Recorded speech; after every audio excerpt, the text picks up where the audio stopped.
국내 최초 나일론 교사를 위한 팟캐스트 방송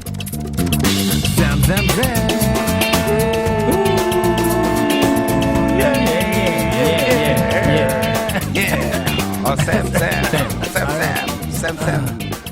아유, 네, 반갑습니다. 아유, 근데 나이가 들어가지고 이제 길게도 못해. 아, 그게 아니라요. 제가 지금 두 분은 모르시죠? 아유, 알리가 있나?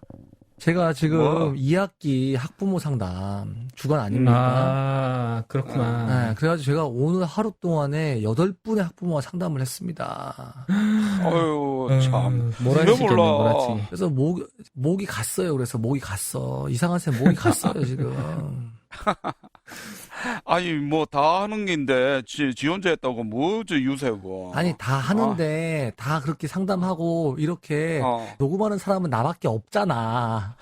나도 학교 도착했잖아. 이제 상담했어요? 학교 가잖아. 학부모 상담했어요? 아이, 학교 참나, 상담보다 더 진짜. 중요한 일을 다 많이 하지. 나는. 아이고, 참나, 진짜. 좋습니다. 오래간만에 그러면 우리 어떻게 지내는지 한번 좀 근황 좀 쭉 한번 보여주실까요? 우리 좋은쌤. 예. 예. 아니, 저는 오랜만에 그 전주에 한번 내려갔다 왔거든요. 지난 주에. 전주에 팔자 전주대학교. 좋다. 팔자 좋아. 예. 전주대학에 한번 갔었습니다. 네네. 그러니까 딱 들어가는 순간 그 음악이 딱 축제 분위기 있잖아요. 음악이 뭐야. 딱 울려 퍼지고 가수가 오고 막, 대학 학교 축제. 축제. 예. 낭만이 있더라고요. 아. 그리고 이게 그 우거진 나무 사이에 연인들이 앉아 있고 이런 너무 낭만 있더라고. 되게 그런 것만 좋아하네. 그렇죠. 아니, 교대 모르시죠? 교대는 캠퍼스가 아니거든요. 고등학교지. 그래서 그렇죠. 너무 부러워서 잠시 추억에 잠긴 음. 대학생이 됐으면 좋겠다. 이런 마음으로 네. 한 주간 좀 설레는 마음으로 지냈습니다. 애 보면서. 네. 누구는 하루에 8분씩 학부모 상담할 동안 대학가의 추억을 저으셨군요. 좋습니다. 너무 우리 나쁘쌤. 예. 학교로 컴백한 나쁜 쌤입니다. 아니, 오랜만에 학교를 갔더니, 야, 참 이게 네네. 다르더라고. 아무리 늦게 남아있어도 네네. 교육청에 있을 때보다 집에를 빨리 도착하네. 그래요. 거기다가 한 6시, 7시 정도 되면 네네. 학교에 아무도 없네. 그렇죠. 그렇죠. 당연하죠. 네. 아니, 교육청에 있을 때는 기본 한 10시까지 불이 반짝반짝 켜져 있었는데, 내가 그저께 초과를 한다고 8시까지 남아 있었어요. 와. 그런데 중요한 거는 학교 전체에서 나밖에 없었네. 저런. 그래가지고 시커먼 그 어둠을 뚫고 그게 정상이에요. 집에를 갔던. 그렇죠. 그게 정상적인 거죠. 그래서 안 되겠다. 나도 이제 칼퇴해야겠다. 그럼요. 오랜만에 그런 마음을 느꼈던 그런 한 주였습니다. 애들은 어떠세요, 애들? 애들은 솔직히 지금 제가 조금 특별 임무를 띠고 이 학교에 갔거든요. 네네네. 그래가지고 애들이 내라는 존재를 아직 몰라. 모르는구나. 아니, 제가 이 질문 왜 드리냐면은, 지난 방송 때인가? 그런 말씀 하셨잖아요. 제가, 그러면은, 시험이라도 봐라. 그랬더니, 그때 나쁜 선생님이 뭐라고 말씀하셨냐면 되게 멋있게, 근데 나는 애들과 함께 있는 게 맞는 것 같다. 이런 말씀 하셨어요. 애들 같이 함께 있는 게 맞는 것 같다. 그게 더 좋다. 라고 말씀하셨어가지고, 제가 그때 방송에서 말은 못했는데 속으로 무슨 생각했냐면, 애들도 그렇게 생각할까? 그렇게 생각을 했거든요. 지금 현재는, 제가 학교로 좀 컴백한 이유가 다른 이유 때문에 지금 컴백을 좀 했거든요. 그 이유에 대해서는 노코멘트. 제가 조금 얘기를 좀 드리고, 네네네. 하여튼 그런데 중요한 거는, 조만간에 애들과 함께하는 모습, 열심히 또 말씀드리도록 하겠습니다. 이상한 쌤. 애들의 의사와는 상관없이, 저 역시, 저는 아까 말씀드렸다시피, 이번 주가 학부모 상담 주간이어가지고, 예, 연일 학부모님들하고 상담하고 지금 목이 좀 갔습니다. 목이 좀 갔는데요. 그래도 방송 오늘 또 열심히 한번 해보도록 하겠습니다. 아마 이 방송 들으시는 분들 중에 나도 그랬는데 이러신 분들 많지 않았을까? 예, 이런 생각을 좀 그렇죠. 해봅니다. 뭐 학부모 상담 얘기가 나왔는데 학부모님이 또 저희 방송에 댓글을 달아주신 것 같아요. 그러니까요. 저희가 아직도 모르시는 분이 계실 것 같은데 유튜브 방송도 하고 있거든요. 예. 그래서 유튜브에서 네. 쌤 치면은 나옵니다. 근데 특별히 이분이 유튜브 방송에 저희 댓글을 달아주셨는데 김선영이라는 학부모입니다. 이렇게 달아주셨는데 학부모 청취자입니다. 오늘은 수학을 다시 생각해 보게 됩니다. 다음 주가 기다려집니다. 이렇게 하셨습니다. 너무 감사하네. 우리 최수일 선생님 그과 함께 녹음했던 방송을 들으시고 댓글 달아주신 것 같네요. 네. 이제 우리가 댓글 달 수 있는 공간이 많으니까 네네. 예. 아무데나 좋습니다. 댓글 팍팍 좀 달아주시기 바랍니다. 네. 그리고 우리 최수일 선생님께서 특별히 방송을 통해 가지고 좀 죄송한 말씀을 좀 꼭 전해달라고 해서 제가 한 말씀만 올리겠습니다. 다름이 아니라 저희가 3회 방송이었죠? 수학 연속 3회째 방송에서 우리 선생님께서 방송 들으시고 사교육 걱정 세상 그 카페에 들어가면 당신께서 본인이 하셨던 그 수학 강의를 들을 수 있다라고 하셨었는데 들어가 보니까 안 됩니다.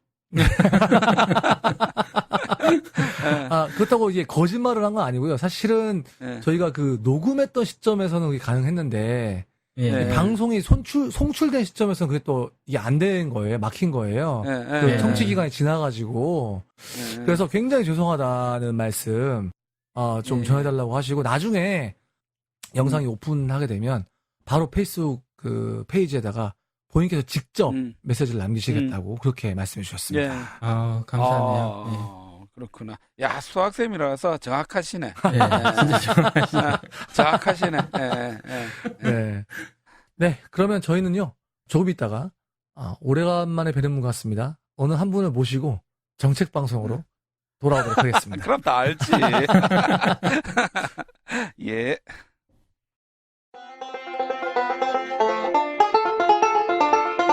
지금 여러분께서는 좋은쌤, 나쁜쌤, 이상한쌤이 진행하는 팟캐스트 방송 쌤쌤쌤을 듣고 계십니다.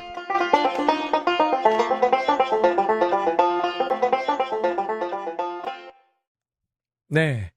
오늘은 정책 방송이면서 살짝 좀 특집 방송처럼 좀 준비를 했습니다. 우리 말만 꺼내면 특집이야.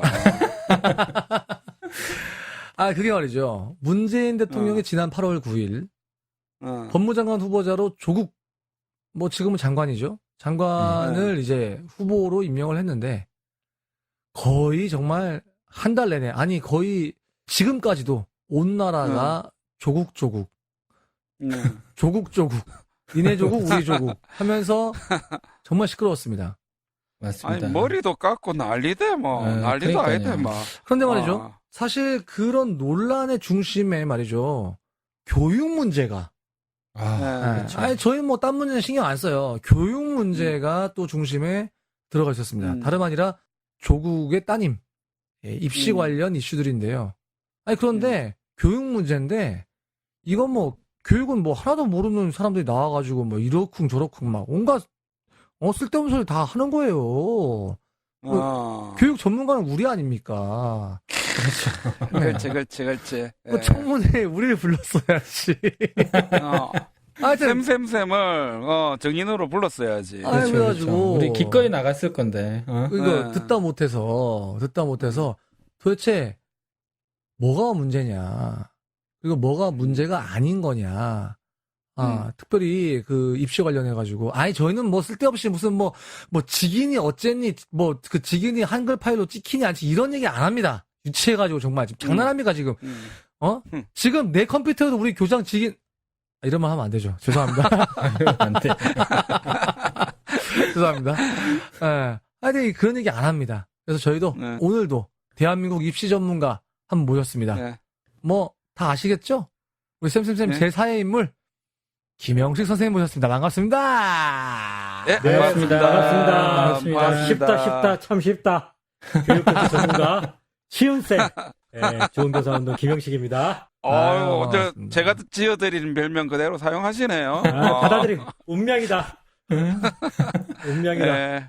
아니, 근데, 제가 알기로는 조국 따님 문제가, 지금 재판까지도 진행되고 있는 걸로 알고 있는데, 솔직히, 우리 같이 영향력 있는 방송이 이런 문제로 이렇게 방송하는 게 맞는가? 난 솔직히 조금, 좀, 꺼림직해, 아니, 대단한 기라고, 우리 같이 이제 공신력 있고, 정확한 방송이 이런 것까지 다뤄야 되느냐.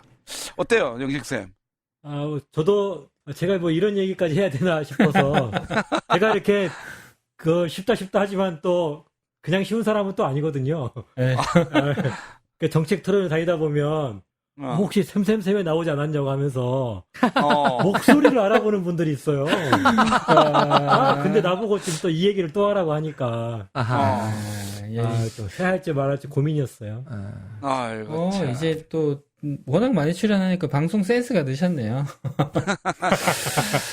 자, 저희는 그런 문제를 다루려고 하는 게 아니라 이게 지금 많은 사람들이 조국 따님 사태를 보면서 2010년 그때 당시 입시 제도가 도대체 어땠냐? 뭐가 문제냐? 그리고 또 이 사람들이 그런 20대 젊은이들이 막 너무 부당한 거 아니냐 이런 좌절감도 생기고 네, 그런 일들이 많았거든요. 대학생들 네. 그렇죠. 뭐 촛불 시위도 일어나고 막 이랬습니다 지금. 그러면서 수많은 기사들이 막 쏟아지면서 몇만 건 기사 쏟아지면서 뭐가 제대로 된 정보인지도 잘 모르겠고. 그래서 오늘 특별히 곧 다른 거 다 치우고 입시제도 문제 이거 그렇죠. 헷갈리는 걸 좀 이렇게 정리해 보면 어떨까 하는 생각이 듭니다. 오. 이게 원래 정치 문제였는데, 정치 문제였죠. 그렇죠. 네. 이제 9월 1일이었나요? 문재인 대통령이 동남아 3국 순방길 가신다고 이렇게 가시다가 갑자기 조국 후보자 가족을 둘러싼 논란이 있는데 이 논란의 차원을 넘어서서 대학 입시 제도 전반을 재검토해달라. 툭 던져놓고 가셨어요. 그때부터 그냥 또 이게 사람 또 이렇게 마음을 또 심란하게 만들더라고요. 교육 문제가 돼버렸죠. 네. 그쵸. 그래서 많은 분들도 여기에 대해서 좀 궁금해하고 있는 게 좀 사실인 것 같고. 네. 그래서 한번 얘기를 좀 해보면 좋겠다 이런 생각이 좀 듭니다. 네. 네, 그럼 본격적으로 한번 이야기 나눠보겠습니다. 이번 방송은 조국 법무부 장관 따님과 관련된 대학 입시 문제를 저희가 한번 뭐가 옳고 뭐가 그렇던 건지 한번 저희 따져보고 그렇다면 거기서 멈추지 않고 우리 문재인 대통령께서 주문하신 그럼 공정한 입시제도 도대체 공정한 입시제도는 게 뭐냐? 어떻게 만들어지는 거냐? 라는 것까지 한번 이야기 나눠보도록 하겠습니다. 이름하여 조국 사태로 본 입시 문제. 이 주제로 저희가 이야기 나눠보도록 하겠습니다.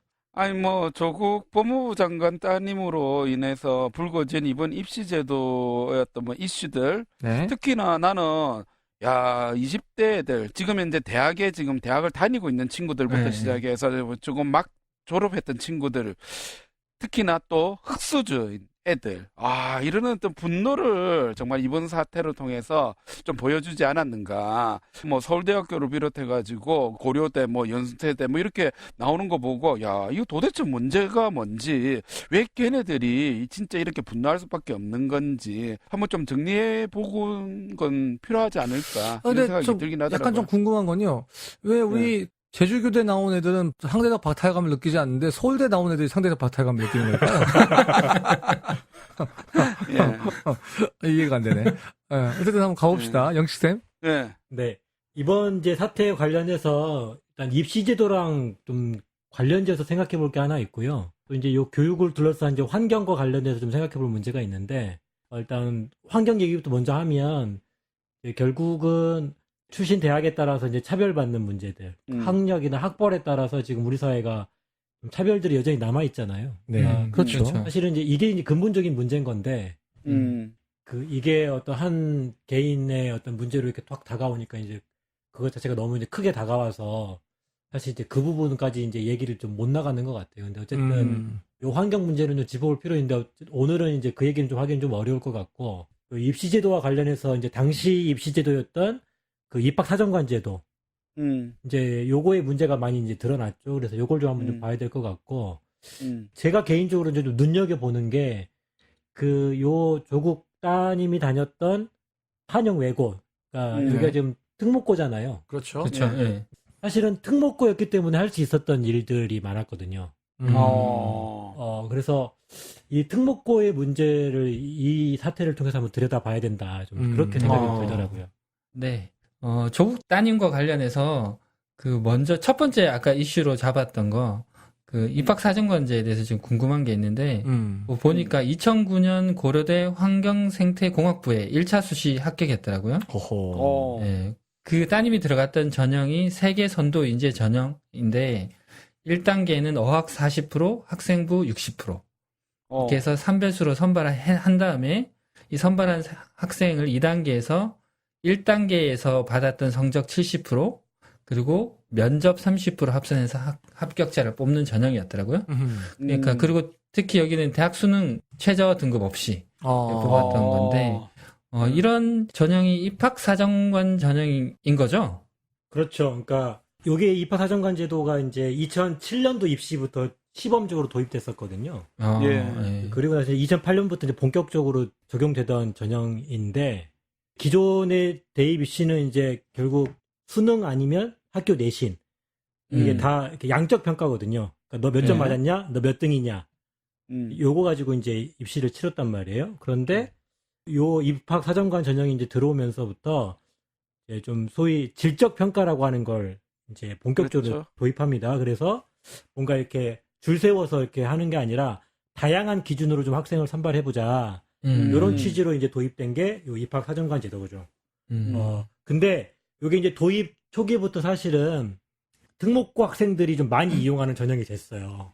왜냐하면 특목고 학생들은 그 내신의 불리함을 안고 입시를 치르거든요. 그렇죠. 그렇죠. 잘하는 애들끼리 모이니까. 근데 요 입학 사정관 제도는 교과 내신뿐만 아니라 비교과 부분을 보는 거예요. 그러니까 상대적으로 그 내신의 반영 비율이 좀 줄어드는 거고 또 이 비교과 부분을 정성적 평가를 해요. 그러니까 그 평가자의 어떤 판단이나 그런 그 기준의 주관성이 어느 정도는 허용이 된단 말이죠. 그러다 보니까 내신이 불리해도 특목고 애들 입장에서 이게 해볼 만한 전형이 되는 거죠. 그래서 요 입학사정관 제도가 이제 도입되면서 좀 특목고 학생들이 이 제도를 많이 활용하기 시작했던 거죠. 아니, 근데 솔직히 제가 뭐 인문계에 있는 쌤들도 과거에 이런 입학사정관 제도 때문에 그냥 와 분노가 장난이 아니더라고. 대학을 위해서 거의 입시를 좌지우지한 게 아닌가. 입학사정관이라고 해가지고 뽑아놨던 사람들을 도대체 우리가 뭘 믿고 애들을 대학을 보냈는가. 이런 입학사정관 제도에 대해서 굉장히 불만이 많더라고요. 근데 요게 처음 이제 그 도입될 때는 그 전까지의 대학 입시가 너무 줄 세우기가 심하고 이제 그렇게 해서 그게 우리나라 교육을 획일화시키고 후진적으로 만든다라는 비판이 계속 나왔었거든요. 그렇죠. 그래서 그 노무현 정부 때 교육혁신위원회가 만들어지고요. 네. 그 교육혁신위원회에서 입시제도를 어떻게 바꿀까 하면서 이 입학사정관 제도가 처음 언급이 되기 시작해요. 네. 그래서 2004년도에 이제 대입제도 혁신안 발표하면서 입학사정관 제도가 얘기돼서 요게 이제 그 정책을 예고해야 되는 거니까 그래서 2008년에 도입하기로 딱 결정을 한 거죠. 예, 그렇게 도입된 거거든요. 그러니까 이게 일종의 교육 개혁의 한 방법이었다. 이런 거죠. 말씀을 듣다 보니까 이렇게 입학 사정관제라는 거 자체는 상당히 좋은 취지에서 시작이 됐다. 그리고 그게 이제 점점 발전해가지고 지금의 어떤 또 학종이나 이런 것까지 온 거 아니겠습니까? 그런데 이게 보니까 이 한영외고라는 이 특목고, 또 자사고 이런 문제가 따로 떨어져 있는 것 같지가 않아요. 제가 이렇게 자료를 보니까 요즘 이 법조인들 그 출신 고등학교 분포를 보니까요. 예. 이 40%가 넘는 법조인들이 특목고 자사고 출신이더라고요. 그러니까 이 양반들이 이제 다들 고등학교 동기 동창 선후배. 그렇네요. 끌어주고 밀어주고. 아. 예. 그래서 전체 학생 비율 대비하면 지나치게 높은 비율인 거죠, 사실. 그 일종의 어떤 좀 그들만의 리그가 만들어진다. 좀 이런 느낌을 뭐 안 받을 수 없는 그런 것 같은데 어떻습니까? 그렇죠. 그러니까 네, 이상한 쌤이 굉장히 중요한 문제를 전 짚었다고 보는데, 맞아요. 그 항상 입학 그렇죠. 사정관 제도를 가만히 보면 네. 이 특목고 문제랑 깊이 연결돼 있다라는 거죠. 왜냐하면 이 특목고의 경우에 부모의 배경이 좋은 학생들이 상대적으로 훨씬 많이 모여 있습니다. 그러니까 어릴 때부터 잘 관리해서 선행 교육 많이 시키고 한 애들이 초등학교, 중학교에서부터 일종의 성적이 좋은 거죠. 그렇죠. 성적이 네. 좋아야 이제 특목고에 들어갈 수가 있으니까 거기에 모인 애들을 가만히 보면 대부분 다 부모들의 어떤 가정 배경이 다 좋은 거예요. 근데 2009년 10년고 입시 당시에 아까도 처음에 말씀드렸다시피 특목고 학생들이 이제 요 입사관 제도를 많이 이제 활용을 하거든요. 근데 그 입사관 제도에 이제 반영되는 내용을 보면 봉사활동이라던가 뭐 인턴십, 논문, 연구보고서 뭐 이런 거예요. 근데 이거는 부모 네트워크가 좋으면 이런 특별한 활동에 참여할 수 있는 기회가 더 많이 열리는 거죠. 그렇죠. 당연하겠죠. 그러니까 조국 장관의 그 따님 같은 경우도 보면 학교에서 그 학부모들 협조를 얻어가지고 각종 인턴십 기회도 안내받고 또 신청자 받으니까 그 신청을 한 거잖아요. 아니 근데 그렇죠. 그거는 상식이에요. 아니 네. 이렇게 우리 같은 학교 선생님이 있는데 야 우리 아들 저기 여기 수영장 다니는데 같이 할래? 그럼 좋겠다. 그러면서 같이 운동도 하고 뭐 그런 거나 마찬가지인 거야 사실 어떻게 보면. 그러니까 따지고 보면 부모 백 쓴 거 맞는 거예요 이게. 그러니까 그렇죠. 다만 이제 그 사람만 쓴 게 아니라 그 시기에 소위 말해 있는 집 자식들은 대부분 그렇게 기회를 얻었던 거죠. 그렇죠. 네. 아이, 그러니까 이게 그 인턴십이라고 하는 게 굉장히 좋은 프로그램이에요. 왜냐하면 그 학습에서 제일 중요한 것 중에 하나가 학습 동기잖아요. 맞습니다. 그렇죠. 예. 네. 교실에 앉아 있는데 선생님이 와가지고 얘들아 공부해야 너의 꿈을 이룰 수 있어 이렇게 말하는 거랑 대학 연구실의 회사에 직접 가서 실제 현장에서 이렇게 움직이는 걸 보고 그렇게 보면서 마음속에서 저거 재밌다라고 느끼는 거고 뭐가 더 학습 동기를 높일 수 있겠냐고요. 그렇죠. 그러니까 네. 실제 보고 그래야 흥미가 생기고 궁금함이 생겨서 공부하고 싶다 이런 생각이 절로 나지 않겠어요? 그렇죠. 그렇죠. 그렇죠. 그러니까 그 미국의 매트스쿨이라는 학교가 있는데 이 학교는요 고등학교 과정인데 100% 인턴십 과정으로만 교육과정 운영합니다. 야. 그러니까 야, 그러면 이 동네도 그러면 다 그럴 수 변호사, 있죠. 의사 이런 사람들만 땡기겠네. 근데 그러니까 어쨌든 이 학교는 1학년 입학하면 애들한테 이제 관심사를 쭉 조사 일단은 받아가지고 대학 연구실이나 뭐 회사나 이런 데를 보내요. 그리고 나서 공부하다가 나 여기 공부하고 싶어요라고 물어보면 뭐 논문도 소개해주고 그다음에 뭐 또 선생님들 연결해주고 하면서 그렇게 애들을 가르친단 말이죠. 그러니까 되게 인턴십 과정은 그것만 놓고 보면 되게 좋은 교육이에요. 선진 프로그램인 거죠. 네. 근데 우리나라에 이 인턴십이 소개되면서 그 현장 경험을 갖게 해줘야 되는데 문제는 뭐냐면 사회적인 인프라가 없는 거예요. 그렇죠. 예. 우리 그 아마 나쁜 쌤도 특성화고에서 보시면 실습시키기 어렵잖아요. 그렇죠. 예. 그러니까 회사들이 이런 게 마인드가 없다 보니까. 그러니까 우리나라에 그런 기회가 없는 거예요. 그러다 보니까 대부분 다 뭐냐면 자기네 학교의 그 학부모 네트워크를 활용할 수밖에 없단 말이죠. 그렇죠. 그러니까 결국 이 좋은 학부모 네트워크가 어디 모여 있냐? 특목고 아니면 강남 지역 이런 것들만 모여 있단 말이에요. 그러니까 이 사람들이 다 해서 특목고 들어가고 입사관제도 뭐 학종제도 활용해서 지금 뭐 좋은 대학에 좀 들어가고 있는 거죠. 그러다 보니까 아까 우리 이상한 쌤 얘기한 것처럼 최근에 이제 그 법조인 된 사람들 쭉 보니까 대부분 다 특목고나 이제 강남 지역 출신들이 많아진 거예요.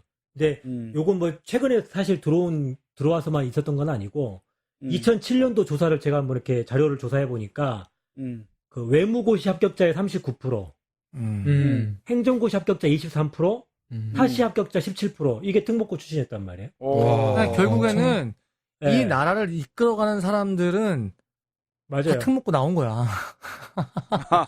야, 내가 특목고를 안 나와가지고 난 특성하고 나왔거든. 그래가지고 그렇지. 내가 이렇게 좋은 교사가 되는 것 같네. 그러니까 근데 이게 비율이 애들 늘고 생각하고 좀 있습니다. 다른 것 같아요. 네, 계속 말씀하시죠. 이 비율이 늘고 있어요. 2014년도 기사를 보니까 그 법무부가 임용했던 그 로스쿨 출신 검사들 네. 114명이 있는데 그 중에 29.8% 그러니까 30%가 특목고 출신인 거예요. 여기에 강남 출신까지 합쳐버리면 45.6%가 강남 3구 특목고 출신인 거예요. 거의 절반 조금 안 되죠. 그러다가 2018년도가 되면 주로 이제 대부분 이제 로스쿨 졸업하고 이제 검사로 임용되는데 뭐 60명이 외고 출신이고요. 또 21명이 이제 또 심지어 과학고 출신들도 뭐 이렇게 그 로스쿨 입학해서 검사로 임명되고 있습니다. 과학고 나온 애가 로스쿨을 왜 가? 아니, 과학적인 수사를 하기 위해서 가야지, 그런 애들도. 뭐 그렇죠. 네. 그렇죠. 난 이게 그 우리나라가 지금 되게 위험한 제도를 그 운영하고 있다라고 우리가 생각을 해야 된다는 거죠. 그러니까 이미 지금 이 사람들이 우리나라의 상층부를 장악하고 있다고 봐도 되고, 근데 얘네들을 이 특목고에 입학하는 거를 갖다가 선발하도록 해주는 거죠, 애들을. 그렇죠. 먼저 선발시켜 주죠. 예, 선별할 수 있는 기회를 주고 있는 거예요. 맞아요. 이거를 지금 제도적으로 허용하고 있는 게 우리나라란 말이에요. 이거는 이게 마치 고려시대 문벌귀족. 딱 이게 그 교육제도와 과거제도 이용해가지고 이래선대 문벌귀족 만들어놨는데, 이거 지금 굉장히 비슷한 상황이다. 예, 과거에 보면 경북고등학교 뭐 이런 사람들이 막 경북고, 차지했던- 경기고, 그렇죠. 뭐 이런 사람들이 이제 바뀐 거죠, 외고로. 그러니까 일단 우리 이번에 그 조국 요 따님 문제로 해서 특목고 애들이 이런 지금 혜택을 보고 있는 거구나 하는 걸 좀 같이 한번 좀 크게 인식해야 된다 이런 생각이 드는 거죠. 그러니까 이게 단순하게 조국 따님에게만 포커스를 맞출 것이 아니라 지금 이 자사고 특목고라는 이 시스템 그 이면에 있는 그 시스템을 볼 줄 알아야 된다는 거죠, 사실상. 그렇죠. 아니, 근데 지금 이제, 나는 너무 길게 얘기해가지고 조금 다 이해는 못 하겠는데, 네. 아니, 문제는 그러면 조국 따님이 잘했다는 겁니까? 못했다는 겁니까? 좀 명쾌하게 좀 그 얘기부터 좀 해주라고. 전문가니까. 근데 제 생각에는 저는 조국 딸이 크게 잘못한 건 없다. 이렇게 생각해요. 근데 그건 이제 개인적인 생각인 거고 이거는 보는 사람마다 다를 수는 있다. 우리 김영식 대표님 국민 정서와 안 맞아요. 네. 그래서 할 수 아니, 없어요. 출세를 하고 싶어. 정서하고 거리 있는 말씀하시는 것 같아요, 지금. 국민 아니, 지금 정서는 이제 지금 그렇지 않아요. 조국 그거 라인 잡으려고 조금 방어하는 것 같은데. 아니에요. 저는 그분과 아무 상관이 없고요. 제가 이 문제 딱 터지고 나서 제가 당시에 그 고3 입시 지도했던 그 선생님들한테 전화해가지고 직접 물어봤어요. 오. 실제 그때 어땠냐고. 그랬더니 당시 분위기에 대해서 뭐라고 하냐면 인턴십이니 연구 보고서 논문 봉사활동 엄청 강조하고요. 엄청 권했다는 거예요. 그러니까 선생님들이 기회만 너 해라, 있으면 니들. 해라. 이렇게 안 하면 너 대학 못 간다. 이걸 엄청나게 강조했다는 거예요. 그게 교육부에서도 그렇게 강조했던 거죠. 그렇죠. 근데 조국 따님은 그 10여 년 전에 안 돼요. 저는 저희 아빠가 법무부 장관 10년 뒤에 될 거기 때문에 저는 저 인턴십 안 할 거예요. 라고 했었어야 된다는 말씀이신 거죠? 그걸 할 수 없었다라는 거죠. 네. 그러니까 뭐냐면 당시에 그 시기에 그렇게 입사관을 통해서 입학했던 학생들은 대부분 다 사실은 그런 기회를 많이 받았던 친구들이 많을 거고 그 분위기를 알 거란 말이에요. 그래서 그 얘기를 듣고 열심히 길을 찾아서 간 사람만을 갖다 우리가 비난하면 안 되는 거고 다만 당시에 뭐가 문제였냐면 고려대 입학 사정관제가 되게 문제가 많았어요. 그 따님이 들어갔던 게 세계 선도 인재 전형이었잖아요. 네. 이게 대놓고 특목고 학생 받겠다고 한 거예요. 어떻게 보면 당시에 우리가 그때 종교사 운동에서도 그런 걸 보면서 2011년도 아마 제도 시행하고 한 2년 정도 지났을 거예요. 너무 심하니까 그때 그 고대 졸업했던 동문들 좀 막 모아가지고 고대 부끄럽다고 하면서 그 세계 선도 인재 전형을 비판하는 기자회견을 고대 정문 앞에서 연 적이 있습니다. 와. 네. 깨알 자랑 들어가시면서. 그때 우리가 뭐라고 말했냐면 세계 선도 인재 전형 안에 그 선발 기준에 뭐가 있냐면 공인 어학 시험 성적 네.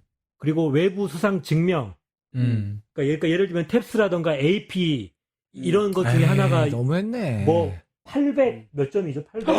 와. 탭스는 847점인가요? 그 이상을 받아야 되는 거고요. 그런 조건이 안 되면 이건 아예 원서를 쓸 수가 없는 거예요. 근데 그러니까 840 몇 점 이상 넘는 게 보통 우리나라 고등학교 애들이 맞을 수가 못 없는 넘죠. 점수거든요. 절대 그럴 수 없죠. 그러니까 이건 대놓고 영어 잘하는 외고 애들 뽑겠다라는 걸 대놓고 말하는 거다. 해가지고 그때 우리가 엄청나게 고려대를 깠었어요. 그래서 그 다음에 그런 전형을 아마 고려대가 없앴을 없었어요? 겁니다. 아하. 그러니까 네. 아니 뭐 종교사 때문에 없애지는 않았을 것 같은데. 그러니까 이제 뭐 워낙 비판이 많았으니까. 근데 어쨌든 그 시기에 그러니까. 네. 그 세계 선도 인재 전형의 64%가 외고생이었단 말이죠. 그러니까 이거는 대놓고 이렇게 한 거예요. 그러니까 요 조국 따님이 부모 잘 만나서 그런 좋은 기회 받은 건 맞아요. 그건 분명해요. 근데 그걸 가지고 지금 조국 따님을 예를 들면 비난하거나 또는 그 부모를 뭐 비난하는 거 그거는 좀 나는 좀 적절하지 않다. 이 친구는 그냥 그 제도 속에서 열심히 하는 거 아니냐 이렇게 봐도 되지 않나 싶은 거죠. 뭐 선생님들이 하는 대로 또 네네. 엄마 아빠가 하는 대로 열심히 한 거죠 그냥. 그렇죠. 그러나 또 10년이 지나서 보니까 그렇게 옆에서 알아봐주고 인턴십 연결해주고 인맥 대주고 할 수 있는 부모가 없는 사람들에게는 뭐 상대적인 박탈감을 느낄 수도 있겠다. 그런 거죠. 근데 뭐 네. 조국이 그 장관이 안 됐으면 사실은 뭐 아무 문제 없었을 일인데 그럼 뭐 장관 한번 하려다가 막 이래 된 게 아닌가. 난 뭐 그런 생각도 좀 드네요. 그러니까 아까도 말씀드렸지만 우리 조국 따님께서 그 당시에 저는 앞으로를 대비해서 논문도 안 쓰고 인턴십도 안 하겠습니다. 라고 했었어야 됐던 거죠. 네. 아니 그 이상한 쌤 그 새 아들도 잘 생각해. 네네. 그러니까요. 나중에 이상한 쌤이 뭐 교육부 장관 하려고 하면 공부 안 그런 거 시키려고요. 함부로 시키면 안 돼. 함부로 시키면 안 돼. 저희 애들 바보 만들려고 그래서. 예. 예. 근데 그 사실 이 방송 들으신 분들이 뭐 교사만 듣는 게 아니잖아요. 그렇죠. 네. 학부모님도 계시고, 이게 또 유력 정치인도 들을 수 있고, 네. 그리고 예비교사들도 듣고 있고, 네. 그래서 들으면서 입시 제도가 과연 이렇게 막 바뀌었는데, 과연 10여 년 전이나 지금이나 이렇게 공정하게 바뀌어왔는가, 어떻게 바뀌어왔는가, 왜 바뀌었는가, 이런 흐름에 대해서 좀, 약간, 교양 차원에서 안내해주면 어떨까 하는 생각이 있습니다, 저는. 저도 이제 조사를 좀 해보다 보니까 제 인생하고 이렇게 입시가 바뀌는 거랑 많이 잘 맞물려 있더라고요. 아예 모든 사람이 다 맞물려 있어. 그렇죠. 왜냐면 네. 다 이거 대학을 가려고 그래 악착까지 했기 그랬죠. 때문에. 네. 보면 이제 1993년도까지 우리가 학력고사를 치렀잖아요. 그렇죠. 그렇죠. 네, 제가 마지막 학력고사 세대거든요. 학번이 나오네, 지금. 네, 나이가 그렇죠. 나오네. 네. 아유, 나이 물을 만큼 먹으시네. 많이 아이고야. 근데 그래서 이제 94학년도부터 이제 그 대학 수학 능력 시험이라고 하는 게 이제 도입된 거죠. 그렇죠. 그때는 네. 어쨌든 단순 암기식 수업에서 좀 사고력을 키우는 그런 교육을 바꾸자라고 해서 고차원적인 사고력을 묻는 문제를 내겠다 해서 이제 수능 시험이 도입이 된 건데 그때 그 수능 2번 쳤다 아닙니까? 그렇죠. 네. 첫 해 2번 쳤죠. 근데 이제 요게 한 3번, 4번 치르다 보니까 이것도 이제 암기 시험으로 바뀌는 거예요. 그렇죠. 반복되다 보니까 어쨌든 수능 제도는 지금까지 이제 계속되고 있는 건데 그 안에서 좀 더 세분화해 보면 97학년도 입시부터 수시 제도라는 게 생깁니다. 이때가 제가 이제 다니던 대학을 그만두고 다시 수능 시험을 준비해서 다시 또 이렇게 대학을 들어갔지 않습니까? 이 수시 제도를 통해서. 야, 고마운 제도네. 고마운 제도죠. 네. 그래서 초창기 수시는 결국은 수능하고 내신 중심이었어요. 그러다가 이해찬 장관이 김대중 정부 때 교육부 장관을 하게 되는데, 요때 좀 수시 그 교과 이외에 여러 평가 요소들을 포함시키는 그런 수시로 좀 바꿉니다. 그래서 음. 2002년도 우리 월드컵 있었던 때잖아요. 네. 이제 그렇죠. 고 입시부터 소위 이제 대학별 고사가 시작됩니다. 적성고사라던가 뭐 면접이 논술이니 이런 것들이 논술 2002년도에 그 당시에. 그렇죠. 네. 네, 생기게 돼요. 제가 또 2002년도부터 교사 생활을 시작하지 않았습니까? 그래서 딱 고등학교 제가 딱 가려고 했을 때였거든요. 네. 그러니까 제가 애들 딱 입시도 하려고 보니까 갑자기 이상한 시험을 막 봐야 되더라고요. 막 적성고사니 뭐니 이런 것들을. 네, 그래서 이제 그랬었고 이제 그 수시가 이제 수시 1학기랑 2학기랑 나눠져 있었거든요. 그래서 수시 1학기는 거의 수능 시험 상관없이 합격하고 막 그랬는데 네. 얘네들이 뭐 2학기 때는 탱탱 놀았어요. 그렇죠. 네, 근데 이게 너무 문제다 그래가지고 고등학교 교육과정 너무 파행시킨다 이런 이제 문제가 제기되다 보니까 2010학년도부터 입시에서 수시 1학기를 폐지합니다. 그래서 이제 그때는 이제 9월 달에 수시 1차와 2차 나눠가지고 하게 되는 이제 그렇게 좀 변화들이 있고 아까 처음에 얘기했던 것처럼 2008학년도 입시부터 이제 입학사정관 제도가 이제 좀 들어오게 되는 거죠. 그래서 요 안에서 이제 뭐 과학 영재 전형이니 뭐 세계 선도 인재 전형이니 또 뭐 특기자 전형이니 이런 게 막 들어오게 됐고요. 요때 이제 그 각종 외부 활동이 무제한적으로 뭐 활용이 됩니다. 아까 말씀드렸던 그렇죠. 동아리 활동, 학생회 활동, 봉사 활동, 또 자기소개서, 소논문, 교내 경시대회, 이런 각종 스펙들이 이제 막 좀 사용되던 시기가 이제 이때인 거죠. 그래서 그게 너무 사람 힘들게 한다 이제 문제가 좀 많아가지고 또 그때 막 뭐 죽음의 뭐 트라이앵글이니 뭐니 하면서 대입 전형이 너무 복잡하다 뭐 이런 이제 문제제기가 많았어요. 그래서 박근혜 정부 때 2013년도에 대입 전형 간소화 정책을 발표하면서 요 입학사정관 전형을 학생부 종합전형으로 바꾸게 됩니다. 그래서 이 학종이라고 하는 게 그래서 본격적으로 이제 소위 말해 입시에 적용되기 시작했던 때가 2015학년도 입시부터 학생으로 따지면 2014년도 고3 이때부터 그렇죠. 이 학종을 준비하게 됐던 거죠. 야. 이렇게 한번 쭉 정리를 해주셨는데요. 이렇게 변해오면서 특히 작년에 작년에 정말 그 대입 공론화 과정 거치면서 우리 김영식 선생님 참 고생 많이 하셨지 않습니까? 그렇죠. 네. 했죠. 결국에는 이제 수시 정시 비율, 학생부 종합 전형, 학생부 교과 전형을 중심으로 하는 수시 전형과 수능을 중심으로 하는 정시 전형의 비율을 7대3으로 그렇죠. 했지 않습니까? 또 이것 때문에 저희가 긴급 방송 편성해가지고 2022 대입제도 그것이 알고 싶다 방송하고 막 했어요. 그때 청취율도 많이 맞습니다. 높게 나왔고. 네. 그런데 말이죠. 저희가 이번에 그 조국 우리 법무부 장관, 우리 따님, 요 사태가 있고 난 다음에, 느닷없이, 모 의원이 수능을 50% 해야 된다. 이렇게 말씀하셨어요. 어쩌보러. 네. 아이고야. 그랬더니, 또, 맞받아쳐가지고, 우리 또, 국무조정실장님께서 정시 50% 확대 방안, 나도 전적으로 동감한다. 이렇게 말씀하셔가지고, 그래가지고 굉장히, 이건 뭐지? 그동안 막, 공론화 위원들 막 모이고 막, 개싸움 해가지고 7대3 한 건 뭐지? 막 이러면서, 다시 학종에 대한 반대 여론이 수면 위로 떠오르게 됐습니다. 뭐 여전히 많은 분들이 학종 문제 있는 거 아니냐라는 데 대해서, 이야기하고, 뭐 공정하냐, 이런 문제가 다시 또 떠오른 거죠, 수면 위로. 어떻게 보십니까, 네. 영식쌤? 그렇죠.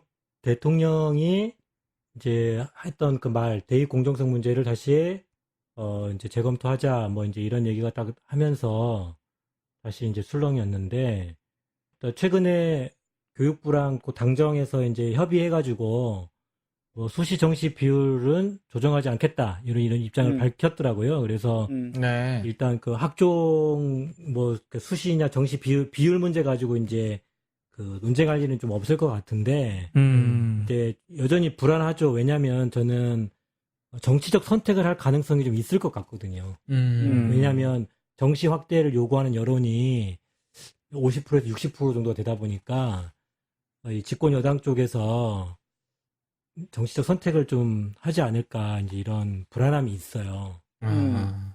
그래서 이제 저는 이제 좀 그런 분들에게 좀 꼭 좀 말씀드리고 싶은 게, 학종을 줄여서 또는 없애서 얻고자 하는 그 공정성은 결국은 결과적으로 사회가 공정해져야 되거든요. 그러니까 근데 정말 그렇게 될 거냐? 학종을 줄이고 정시를 늘리면 그런 사회적 공정성이 더 실현될 거냐? 이게 전 중요하다고 봐요. 근데 최근에 그 교원대에서 그 논문이 하나 나왔는데 사회적 계층 수준에 따른 대학 입시제도 인식 분석 이런 논문이 하나 나왔는데 그 논문에 보면 이런 얘기합니다. 그러니까 사회적 상층일수록 정시 전형을 선호한다. 그러니까 이제 이렇게 나오고 그리고 중층이나 하층은 이제 학종을 지지하는 게 좀 뚜렷하다. 이제 그러면서 왜 그러면 이렇게 이 학종의 어떤 공정성을 놓고 좀 이렇게 갈등이 심하냐? 이거는 아마 학종이 급격하게 늘어나면서 상층일수록 아마 불리한 경쟁을 경험했을 가능성이 많다. 그러니까 이런 거죠. 그러니까 학종 안에 보면 사회적 약자들에 대한 배려이 많잖아요. 네. 그렇죠. 그러니까 농어촌 전형이라던가 사회배려자 전형, 뭐 지역균형 선발 요 인원을 빼고 나면 나머지 쿼터 있죠. 그러니까 그걸 둘러싸고 이제 싸움이 붙는데 아마 학종으로 유리한 거는 아마 극소수 최상층이 유리하다고 보거든요. 소위 말해 네트워크를 가동할 수 있는 인맥들이 있는 집들. 그러니까 자사고에서도 보면 그래서 그걸 활용하는 학교가 몇 개 안 돼요. 자사고 중에 뭐 하나고라던가 요런 데만 학종으로 대학을 많이 보내지 나머지 자사고는 다 학종으로 많이 못 가거든요. 극소수 최상층에게 유리한 거예요. 그러니까 이 지금 학종과 정시의 싸움은 이 극소수 최상층과 나머지 상층 간의 갈등이 아니냐. 이렇게 봐야지 그 밑에 중층부나 하층부하고 이게 별로 상관이 없는 일이다.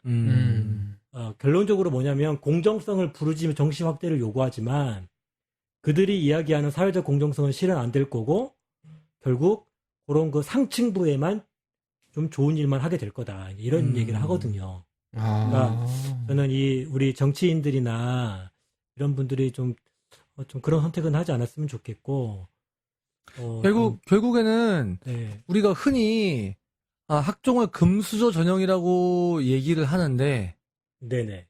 실은 금수저는 오히려 수능을 더 선호하고 그렇죠. 근데 다이아몬드 수저들 그렇죠.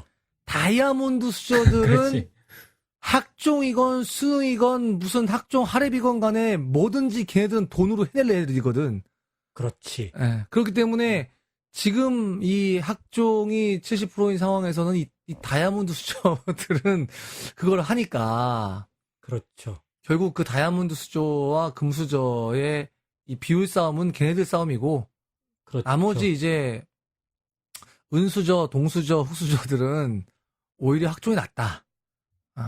이 말씀이신 거잖아요, 맞죠? 그렇죠. 그러니까 우리 논문의 일반고 취지가? 선생님들 얘기 들어보면 그러니까 미치겠다는 거예요. 왜냐하면 나는 지금 일반고에서 고3 애들 입시 지도하면서 학종으로 애들 보내고 있거든. 그렇죠, 그렇죠. 예, 물론 쉽지 않아. 어려워. 그러니까 얘네들한테 이걸 학종을 준비하게 하는 게 쉽지는 않아요.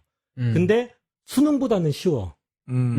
그리고 수능보다는 더 좋은 결과를 지금 만들어내고 있어. 그렇죠. 그래서 이게 현실이고 팩트인데 자꾸만 학종을 무슨 금수저니 뭐 이렇게만 얘기해버리니까 내가 지금 보고 있는 팩트하고는 이게 안 맞으니까 미치는 거예요. 그래서 저는 그 부분을 좀 우리가 좀 구분해서 생각해 볼 필요가 있지 않나 이런 거죠.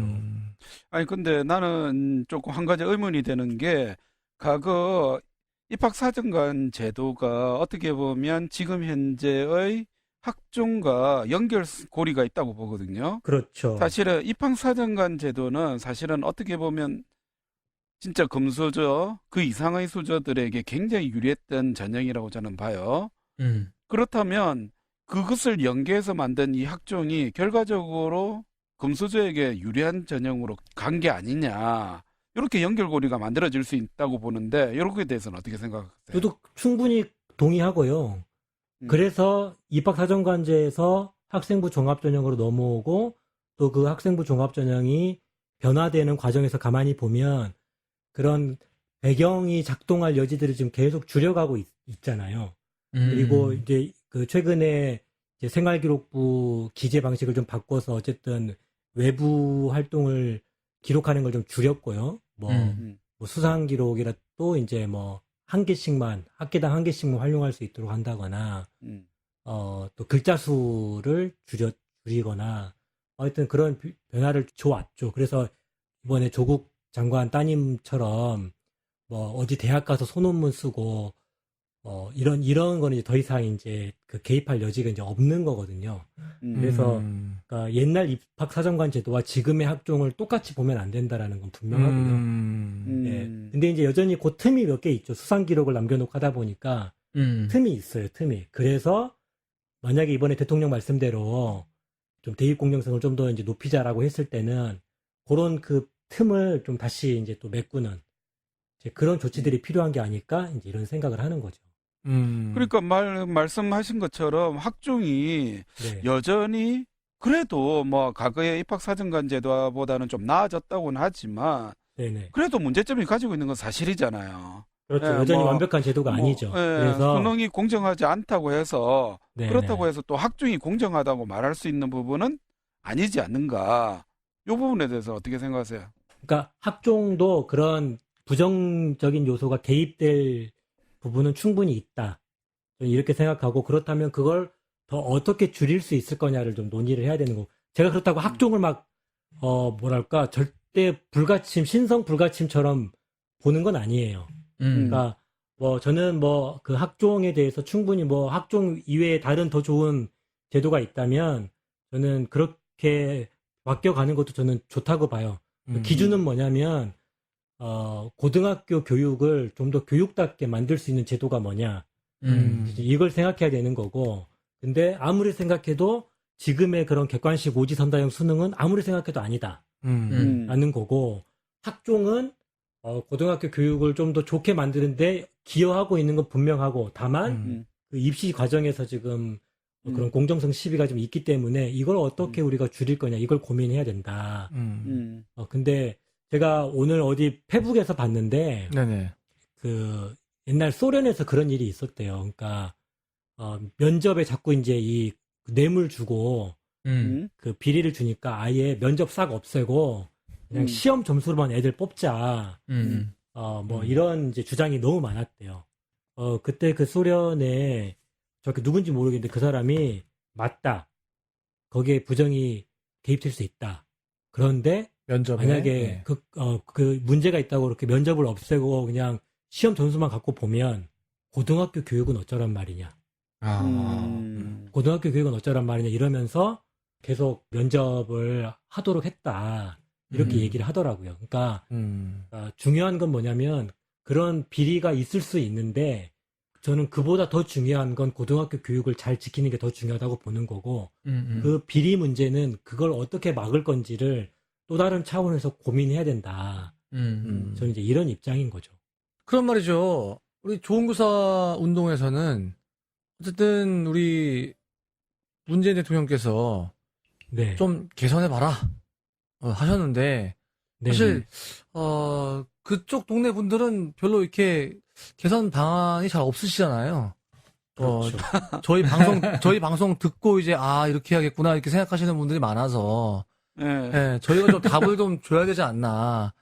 어떻게 하는 것이 과연 제대로 된 해법인지, 어떻게 하면 좀 더 나은 방향으로 개선할 수 있는 것인지, 좀 팁을 좀 그분들에게 좀 던져주시죠. 일단 저도 제대로 된 해법이라고 좀 정리하기 좀 어려울 것 같고요. 워낙 복잡한 문제다 보니까. 겸손인지 아니면 네. 몰라서 그러는 건지. 밑밥. 근데 일단 그 일종의 바램이죠, 바램. 네. 근데 일단 이번 기회에 특목고 자사고 문제 해결하자. 다른 건 몰라도 외고나 자사고는 일단 시행령을 삭제해서 일반고로 전환시키자. 야, 돌 날라오겠네, 오늘. 내 이 방송 듣고 네. 학부모들 좋은 교사에 돌 던지겠네. 그리고 과학고 영재고도 숫자 줄이자. 우리나라 영재가 이렇게 많을 리는 없다. 그렇죠, 그렇죠. 네. 아니, 우리 한민족 과학 무시하십니다. 우리 한민족이 얼마나 그러니까. 영재성이 뛰어난 민족인데. 네, 저도 그렇게 보는데 과학 영재 교육 필요한데요. 지금처럼 그 학교만의 선발 시험이 남아 있으면 제대로 된 영재 찾기 어렵다. 그러니까 자체 선발 시험은 없고 좀 다른 방식으로 영재를 좀 발굴하자. 뭐 이렇게 좀 영재 신고 센터를 만들거나 해가지고 정말 중요한 영재 그 교육이라면 저는 우리 과학기술부 차원에서 영재 센터 하나 만들고 그런 신고 접수해서 직접 가서 니네가 한번 봐라. 관찰하고 해서 진짜 영재성이 있는지 없는지 보고 정말 특별 관리해라. 뭐 이제 이런 거죠. 그리고 일반고 다니게 하면서 좀 이렇게 일종의 위탁교육처럼 이렇게 하는 게 낫지. 자체적으로 선발하면 그거 학원 다니면서 열심히 공부해서 좀 조금 똑똑한 애들이 다 그 영재 자리에 차고 들어가 버리면 우리 영재 교육 실패한다라는 거거든요. 그렇죠. 네, 저는 제 생각에 그래서 저 좋은 쌤 나쁜 쌤도 어릴 때는 다 영재 소리 듣지 않으셨습니까? 제가 신동이었죠. 제가 신동이었습니다. 참. 네. 그게 첫 번째 말씀드리고 싶고요. 네. 예. 두 번째는 학종 좀 더 개선하자. 그래서 일단 학교생활기록부에 학교 밖 활동 기록하지 말자. 예를 들면 개인별 봉사활동, 독서활동. 요거 되게 교육적인 의미가 큰 거거든요. 그러니까 이거까지 안 하면 좀 네. 근데 이거는. 애들 책도 읽고 또 봉사도 하고 이건 되게 교육적 의미가 커요. 근데 이미 지금 학생들 입장에서 보면 이미 이거는 생활기록부형 활동이 대부분이다. 그러니까 실질적으로 정말 좋아하는 애들은 책 읽고 또 봉사 좋아하는 애들은 봉사하고 있는데 그 나머지 애들은 억지로 하고 있다. 오히려 이게 인성교육에 더 안 좋은 것 같다라는 생각이 좀 들고 더 중요한 건 뭐냐면 학교 생활기록부면 학교 내 생활이잖아요. 그렇죠. 그러니까 학교에서 일어난 일 그리고 그래서 교사가 관찰하고 검증할 수 있는 일만 기록하자. 밖에서 어떻게 해왔는지 모를 그걸 굳이 애써서 여기에 기록하지 말자라는 거죠. 그러면 부모 배경이 좀 더 덜 개입되지 않겠냐 이거고요. 두 번째는 수상기록 대입 전형 자료로 제공하지 말자. 그러니까 왜냐하면 이게 수상기록에 어떤 맹점이 있냐면 우리 논문 예를 들어서 이제 밖에서 못 쓰게 하잖아요. 그렇죠. 그러면 이런 거를 갖다가 학교에서 좀 이렇게 계속 대회를 만들어 가지고 이제 그런 스펙을 쌓게끔 만들어줘요. 근데 하나만 쓰게 해놓다 보니까 정말 똘똘한 하나를 위해서 애들이 계속 거기에 들어가야 되는 거예요. 그렇겠죠. 네, 또 그런 것도 있고 또 교묘하게 예를 들면 그 논문 주제 같은 거를 갖다가 뭐 수상기록이나 또는 뭐 자율활동 이렇게 변형시켜가지고 기록되는 사례들이 있다고 하더라고요. 학원에서 만들어 와가지고 그래서 좀 그런 거 하지 못하도록 막자. 뭐 이제 이런 거고요. 그다음에 그러면 학종은 뭘 가지고 할 거냐?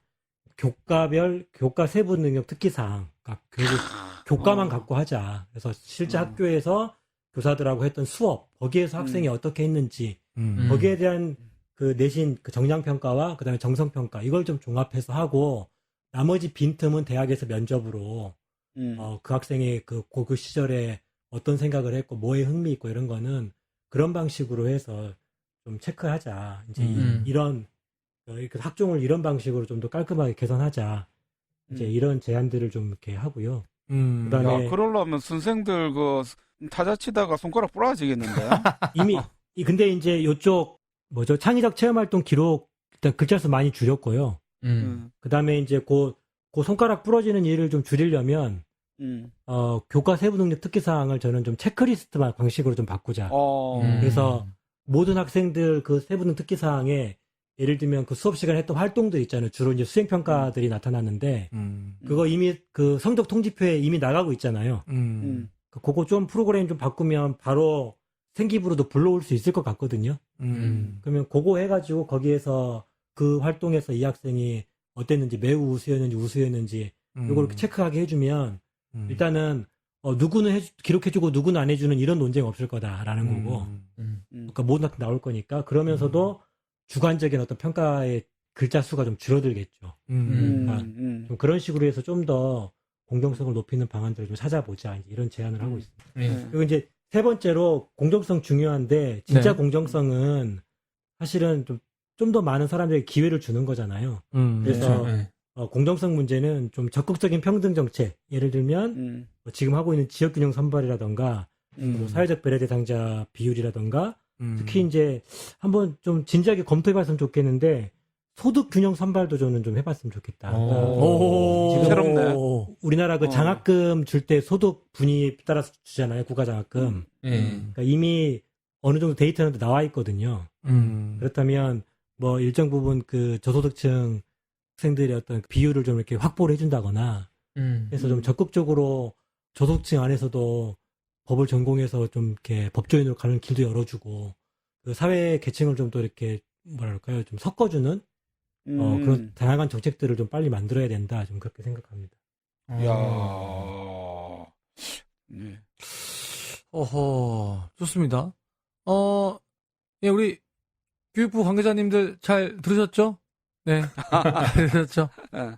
아예 우리 교육부에 계신 분들 좀 듣지만 마시고 댓글도 한 번씩 달아주고 그렇게 하세요. 네. 네. 잘 듣고 계신, 윤혜 장관님 네. 댓글 부탁해요. 예. 듣고 계신 거 알고 있습니다. 네. 좀 잘 반영됐으면 좋겠고요. 어쨌든 오늘은, 조국 우리 법무부 장관 사태로 보는, 입시제도와 교육 문제, 한번 뜯어보고 또, 저희가 제시하는 개선 방안까지 한번 이야기 나눠봤습니다. 예. 입시는 정말 언젠간 풀리겠죠, 이거? 언젠가 풀리겠죠. 모르겠다. 늘 뜨거운 그러니까요. 감정인 것 같습니다. 예. 왜냐하면 국민 대부분이 사실 이해 당사자고, 아까도 얘기했지만 금수저 안에서도 다이아몬드 수저와 금수저가 갈릴 만큼 뜨거운 감정인 것 같습니다.